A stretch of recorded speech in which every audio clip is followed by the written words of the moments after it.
Bismillahirrahmanirrahim. Assalamualaikum warahmatullahi wabarakatuh. Perkenalkan, nama saya Randu dengan NIM 2312030035.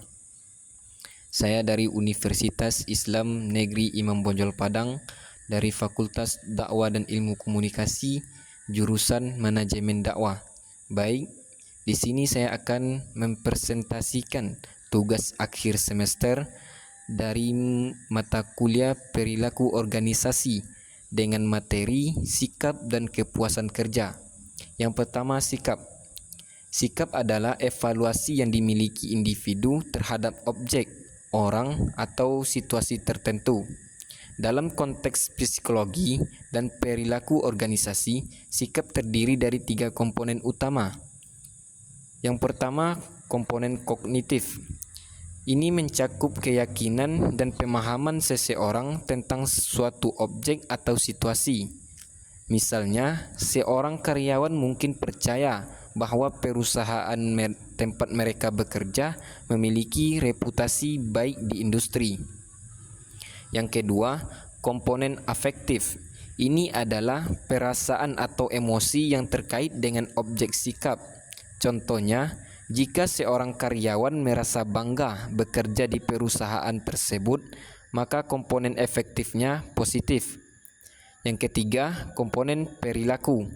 Ini mencerminkan kecenderungan untuk bertindak dengan cara tertentu terhadap objek sikap. Misalnya, seorang karyawan yang memiliki sikap positif terhadap perusahaan mungkin lebih cenderung untuk merekomendasikan perusahaan tersebut kepada orang lain. Selanjutnya, hubungan antara sikap dan perilaku. Hubungan ini sangat penting dalam memahami dinamika di tempat kerja. Sikap positif dapat meningkatkan motivasi dan produktivitas, sedangkan sikap negatif dapat menyebabkan ketidakpuasan dan konflik. Yang kedua, kepuasan kerja. Kepuasan kerja adalah tingkat perasaan positif yang dialami individu terkait dengan pekerjaan mereka. Ini dipengaruhi oleh berbagai faktor, termasuk yang pertama, gaji. Kompensasi yang diterima karyawan seringkali menjadi salah satu faktor utama dalam menentukan kepuasan kerja. Gaji yang adil dan kompetitif dapat meningkatkan kepuasan kerja karyawan. Yang kedua, pekerjaan itu sendiri. Tugas yang menantang dan menarik dapat meningkatkan kepuasan kerja. Sebaliknya, pekerjaan yang monoton atau tidak memadai dapat menyebabkan ketidakpuasan.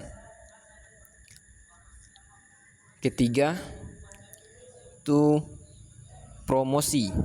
Kesempatan untuk berkembang dalam karir melalui promosi juga berkontribusi pada kepuasan kerja.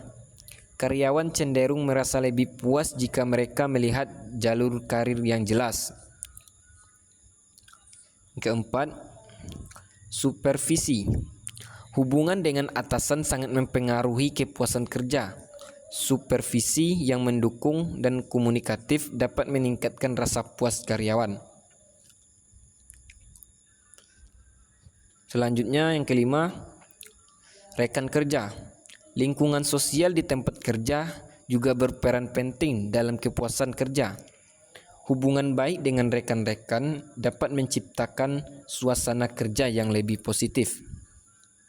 Selanjutnya yaitu tingkat kepuasan kerja rata-rata memiliki dampak signifikan pada kinerja individu, tingkat absensi, dan angka turnover atau perputaran karyawan. Karyawan yang puas cenderung lebih produktif dan lebih loyal terhadap perusahaan. Mungkin cukup sekian materi yang dapat saya sampaikan. Saya tutup dengan membaca Assalamualaikum warahmatullahi wabarakatuh. Bye-bye.